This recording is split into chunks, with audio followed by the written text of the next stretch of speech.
Hi പ്രിയപ്പെട്ടവരെ, ഞാൻ ഒത്തുപള്ളി ബഷീർ. നിയമസഭ 2026 യൂത്ത് ഡിബേറ്റിലേക്ക് എല്ലാവർക്കും സ്വാഗതം.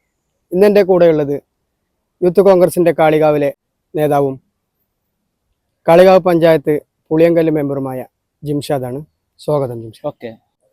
കേരളത്തിൽ 16ാമത് ഒരു നിയമസഭാ തെരഞ്ഞെടുപ്പ് കഴിഞ്ഞു. വിധികളൊക്കെ പെട്ടിയിലായി. മെയ് 4 വരെ കാത്തിരിക്കാം. 4 വരെ കാത്തിരിക്കാനൊരു ക്ഷമ ഉണ്ടോ?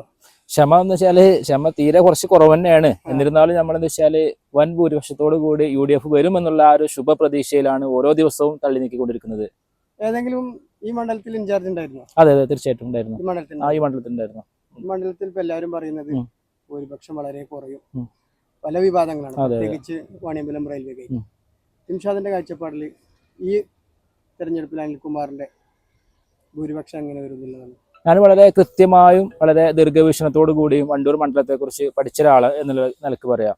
നമ്മൾ ആകെ CPM LDF പ്രവർത്തകർ എടുത്തു പറഞ്ഞൊരു കാര്യം വാണിയമ്പലം റെയിൽവേ മേൽപ്പാലത്തിനെ കുറിച്ചാണ്. ആ സംഭവത്തെക്കുറിച്ച് വളരെ കൃത്യമായി MLA നിയമസഭയിൽ 2-3 പ്രാവശ്യം അത് അവതരിപ്പിക്കുകയും മന്ത്രി റിയാസ് അടക്കമുള്ളവർ അതിനെ വേഗത്തിലാക്കുമെന്ന് ഒരു കാര്യങ്ങളൊക്കെ പറയുകയും ചെയ്തു. പക്ഷേ സംസ്ഥാന സർക്കാരിൻ്റെ ഭാഗത്തു നിന്ന് വളരെ മെല്ലെപ്പോക്കാണ് ആ കാര്യത്തിലുണ്ടായിട്ടുള്ളത്. കാരണം PWDയുടെ സ്ഥലം എന്നുള്ള നിലക്ക് അത് വാണിയമ്പലം ഭാഗത്തെ സ്ഥലങ്ങൾ ഏറ്റെടുത്ത് കൊടുക്കേണ്ടത് സംസ്ഥാന സർക്കാരായിരുന്നു. അവരത് വിഷയം ഈ തെരഞ്ഞെടുപ്പിൽ ബാധിക്കില്ല, അത് ഒരിക്കലുമില്ല. കാരണം അറിയുന്നവർക്ക് രാഷ്ട്രീയത്തെക്കുറിച്ചും അതുപോലെ തന്നെ നാടിന്റെ വികസനത്തെക്കുറിച്ചൊക്കെ അറിയുന്നവർക്ക് വളരെ കൃത്യമായിട്ട് അറിയാം.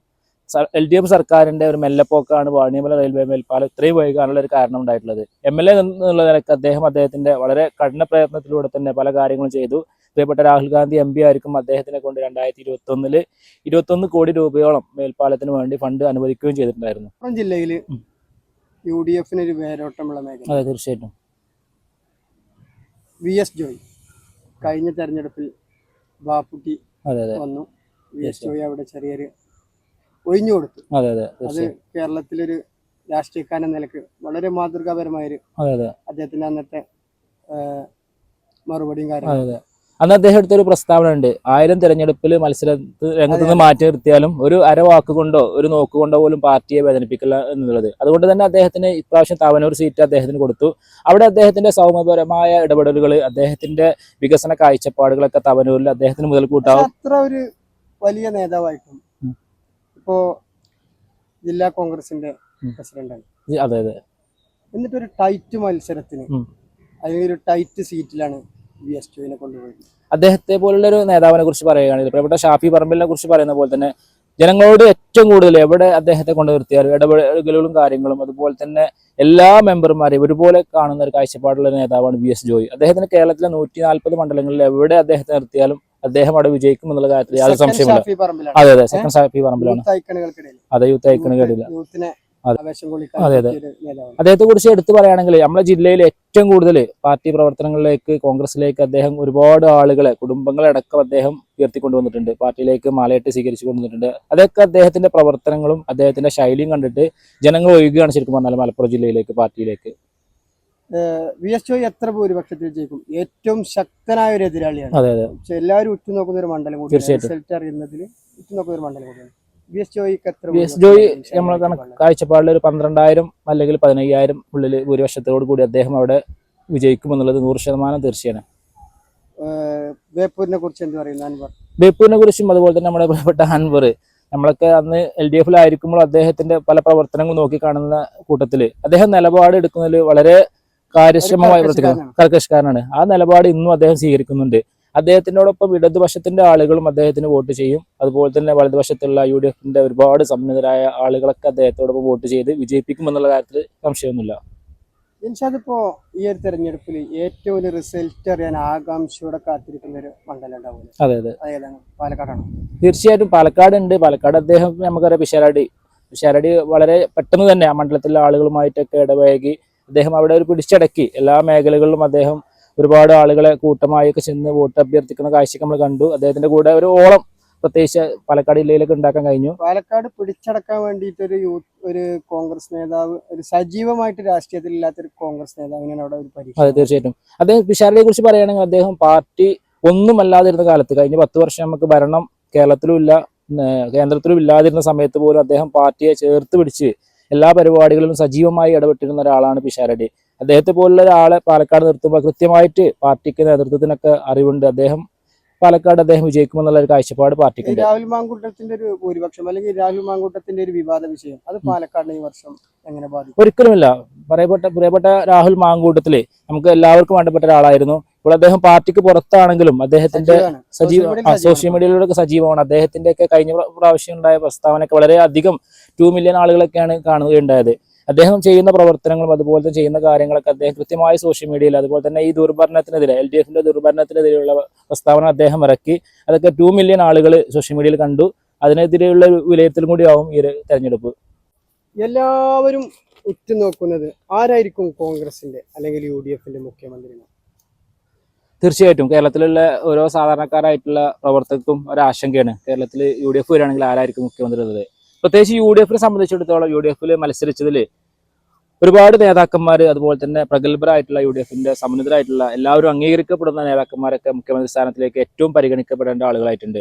അവരിൽ നിന്ന് ഏറ്റവും അനുയോജ്യരായിട്ടുള്ള ആളുകളെ മത്സരിച്ച ആളുകൾ തന്നെയാവും മുഖ്യമന്ത്രി. തീർച്ചയായിട്ടും മത്സരിച്ച ആളുകൾ തന്നെ.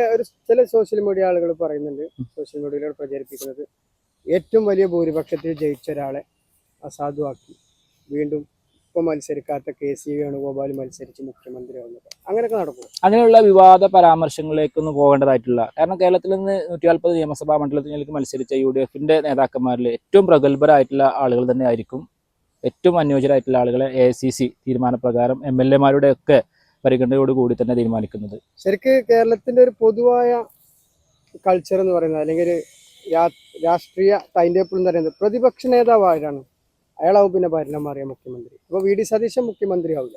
VD സതീശനെ കുറിച്ചുള്ള ആളെ കുറിച്ച് പറയുകയാണെങ്കിൽ വെറും 41 സീറ്റിൽ നിന്ന് UDFനെ 100 സീറ്റിലേക്ക് എത്തിക്കുമെന്ന് അദ്ദേഹം പറഞ്ഞിട്ടുണ്ടായിരുന്നു. അദ്ദേഹത്തിന്റെ കോൺഫിഡൻസ്, അതെ, അത് സാങ്കല്പികമായിട്ട് അദ്ദേഹം പറഞ്ഞതാണെങ്കിൽ കൂടി അദ്ദേഹം ഇപ്പോഴും പറയുന്നുണ്ട്. അങ്ങനെ UDFന് ഒരു ചരിത്രപരമായ നേട്ടം ഉണ്ടാക്കാൻ സാധിച്ചിട്ടില്ലെങ്കിൽ അദ്ദേഹം വനവാസത്തിന് പോകും വരെ പറയുന്നുണ്ട്. അപ്പൊ അത്രത്തോളം കോൺഫിഡൻറ്റോട് കൂടി ഈ ഇലക്ഷനെ നേരിട്ട ഒരാളാണ് VD സതീശന്. അദ്ദേഹവും ഏറ്റവും അനുയോജ്യം തന്നെയാണ് മുഖ്യമന്ത്രി സ്ഥാനത്തിലേക്ക്, ഒരു സംശയമല്ല. ഇന്ദിരാ ഗ്യാരണ്ടി പ്രഖ്യാപിച്ചപ്പോ പലവിധ ട്രോളുകളാണ്. അതൊന്നും നടക്കാൻ പോകുന്നില്ല. ബസ്സിൽ സ്ത്രീകൾക്ക് സൗജന്യ യാത്ര KSRTCയിൽ, ഇതൊക്കെ വളരെ ട്രോളുകളായിട്ടാണ്. അതൊക്കെ ആളുകൾ ഏറ്റെടുക്കും എന്നാണ് പ്രതീക്ഷ. ഏറ്റവും കൂടുതൽ സാധാരണക്കാരായിട്ടുള്ള കേരളത്തിലെ ജനങ്ങൾ അത് ഏറ്റെടുത്ത് കഴിഞ്ഞു. നിലവിൽ നമ്മൾ പറഞ്ഞിട്ടുള്ളത് UDF അധികാരത്തിൽ വന്ന പിറ്റേ ദിവസം മുതൽ തന്നെ 5 ഇന്ദിരാ ഗ്യാരണ്ടി നടപ്പിലാക്കുമെന്നാണ്.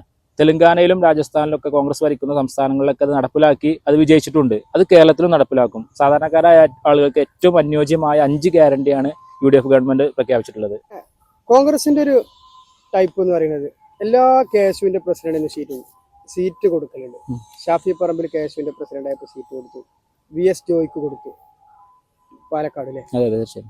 ഈ പ്രാവശ്യത്തെ KSUവിന്റെ പ്രസിഡന്റിന് സീറ്റ് നിഷേധിച്ചു എന്ന് പറഞ്ഞാൽ വളരെ വിവാദമായി. BJPയിലേക്ക് പോകാന്നൊക്കെ പറഞ്ഞു. അതിനെ കുറിച്ചിട്ട് എന്താണ് അഭിപ്രായം? അതിനെക്കുറിച്ച് പറയാനുള്ളത് KSUവിന്റെ പ്രസിഡന്റ് എന്നുള്ളതല്ല, ഏറ്റവും അനുയോജ്യരായിട്ടുള്ള വിജയസാധ്യതയുള്ള ആളുകളെ ഉൾപ്പെടുത്തിക്കൊണ്ട് വളരെ നല്ല രീതിയിലുള്ള സ്ഥാനാർത്ഥി പ്രഖ്യാപനമാണ് ഇപ്രാവശ്യം UDFും അതുപോലെ തന്നെ കോൺഗ്രസ് ഒക്കെ നടത്തിയിട്ടുള്ളത്. അതിൽ KSU പ്രസിഡന്റിന് സീറ്റ് കിട്ടിയില്ല എന്ന് കരുതിയിട്ട് നിരാശപ്പെടേണ്ട ആവശ്യമില്ല. അടുത്ത പ്രാവശ്യവും അടുത്ത ചാൻസും നമ്മൾ KSU പ്രസിഡന്റിനെ തേടിയെത്താം. അതേപോലെ VS ജോയൊക്കെ ഇവിടെ പറഞ്ഞ പോലെ തന്നെ 1000 തെരഞ്ഞെടുപ്പിൽ തോറ്റാലും വര വാക്കുകൊണ്ടോ വര നോക്കുകൊണ്ടോ പോലും പാർട്ടിയെ വേദനിപ്പിക്കില്ല എന്ന് പറഞ്ഞ പോലെ തന്നെയാണ് KSUവിന്റെ പ്രസിഡന്റും പറഞ്ഞത്. അദ്ദേഹമൊക്കെ ഇപ്പോൾ പ്രവർത്തന രംഗത്ത് ഇറങ്ങി സജീവമായി ഇടപെടുന്നുണ്ട്. രാഷ്ട്രീയക്കാരന്റെ ഒരു കുപ്പായം കണിഞ്ഞ് അദ്ദേഹം കൂടുതൽ പ്രവർത്തനങ്ങളിലേക്ക് ഇറങ്ങിയിട്ടുണ്ട്. അപ്പോൾ വരും ദിവസങ്ങളിൽ വരും വർഷങ്ങളൊക്കെ അദ്ദേഹത്തിനും ചാൻസ് ഉണ്ടാവും.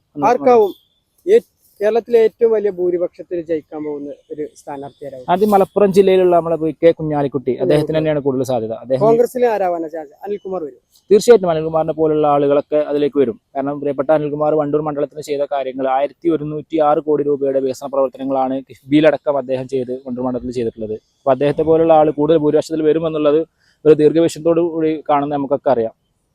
കഴിഞ്ഞ 10 വർഷമായിട്ട് LDF സർക്കാർ ഭരിക്കുമ്പോൾ ജിൻഷാദിന് അതിൽ ഇഷ്ടപ്പെട്ട ഏതെങ്കിലും ഒരു മന്ത്രി ഉണ്ടോ? ഇഷ്ടപ്പെട്ട മന്ത്രി എന്നുള്ളതല്ല, അത് പിണറായി വിജയന്റെ ഒരു ഏകാധിപതി എന്നുള്ള നിലക്കാണ് ഭരണം കംപ്ലീറ്റ് പോയിട്ടുണ്ടായിരുന്നത്. ആർക്കും തുറന്നു പറയാൻ അല്ലെങ്കിൽ ഇയാളോട് സംസാരിക്കാൻ, മന്ത്രിയോടൊക്കെ സംസാരിച്ച് ആ കാര്യങ്ങളൊക്കെ നിലപാടെടുത്ത് ചെയ്യാൻ ഒരു മന്ത്രിമാർക്കും ധൈര്യം ഉണ്ടായിട്ടില്ല. വെറും ഒരു വകുപ്പ് മന്ത്രിയിൽ കുറെ ഫാൻസുള്ള ആരാണ് PM മുഹമ്മദ് റിയാസൊക്കെ. അതുപോലെ ഇഷ്ടപ്പെട്ട ഒരു മന്ത്രി ഉണ്ടോ? മുഹമ്മദ് റിയാസൊക്കെ സോഷ്യൽ മീഡിയയിലും കാര്യങ്ങളൊക്കെ റീലിലൊക്കെ ഉണ്ടെങ്കിലും ഒരു റിയൽ ലൈഫിൽ അദ്ദേഹം ഒക്കെ വളരെ പിന്നോട്ട് തന്നെയാണ് കാര്യങ്ങളൊക്കെ. അങ്ങനെ ഒരു ഇഷ്ടപ്പെട്ട മന്ത്രി ഇല്ല? അല്ലല്ല, തീർച്ചയായിട്ടും ഇല്ല. അപ്പൊ ഇനി കോൺഗ്രസിൽ ഒരു പുതിയ മന്ത്രി വരികയാണെങ്കിൽ ജിൻഷാന്റെ കാഴ്ചപ്പാട് ഒരു യൂത്ത് ഒരു മന്ത്രി ഉണ്ടാവണേ, അത് ആരാണ്? യൂത്ത് മന്ത്രി ഉണ്ടാവും. നമുക്ക് പ്രിയപ്പെട്ട VS ജോയി അടക്കമുള്ള ആളുകളൊക്കെ വരട്ടെ. അതുപോലെ തന്നെ നമ്മുടെ PK ഫിറോസൊക്കെ UDF-ന്റെ ലീഗിന്റെ ഒക്കെ സമന്വയ നേതാവാണ്, സമര വീര്യമൊക്കെ ഉള്ള ഒരു നേതാവാണ്. അദ്ദേഹമൊക്കെ വരണമെന്നുള്ളൊരു ആഗ്രഹമുണ്ട്. അപ്പൊ UDF ഈ തെരഞ്ഞെടുപ്പ് പൊളിച്ചെടുക്കും. മെയ് 4-ാം തീയതി ഇനി UDF-ന്റെ ദിനങ്ങളാണ് ഇനി വരാൻ പോകുന്നത്. മെയ് 4 എന്താണെങ്കിലും UDF ഇവിടെ ഒരു കൂട്ടായ ശ്രമത്തിലൂടെ ഒരു ടീം UDF ആയി വർക്ക് ചെയ്തതിന്റെ ഒരു ഫലം തീർച്ചയായും മെയ് 4 ഉണ്ടാവും. അപ്പോൾ ഓക്കെ, താങ്ക് യു. ഓക്കെ, തീർച്ചയായും.